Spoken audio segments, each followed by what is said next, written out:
श्री स्वामी समर्थ। आज होता गुरुवार। गुरुवार म्हणजे माझ्यासाठी स्वामींचा दिवस।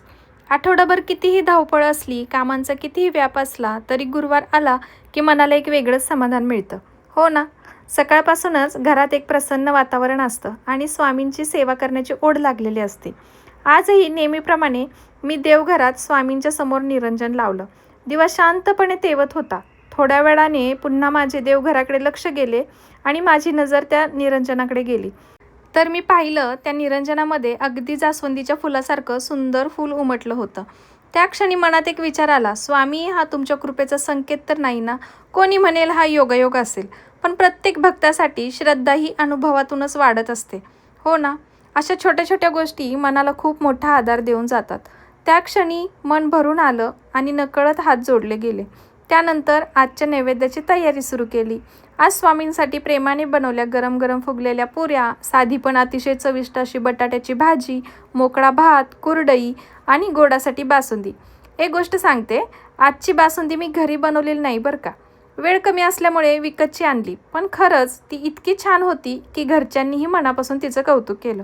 आपण अनेकदा विचार करतो की प्रत्येक गोष्ट स्वतःच्या हातानेच बनवली पाहिजे, पण मला वाटतं देवाला पदार्थापेक्षा त्यामागचा भाव जास्त महत्त्वाचा असतो।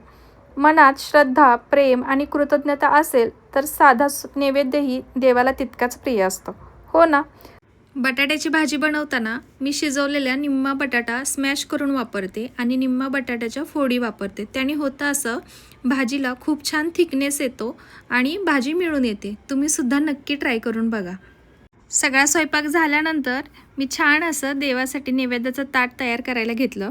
आणि हो, तुम्ही पुढे व्हिडिओत पाहचालच, मी देवाच्या नैवेद्यासाठी एक छोटीशी अशी प्लेट वापरते आणि वाटी, ती मी खास देवाच्या नैवेद्यासाठी बाजारातून विकत घेतली आहे।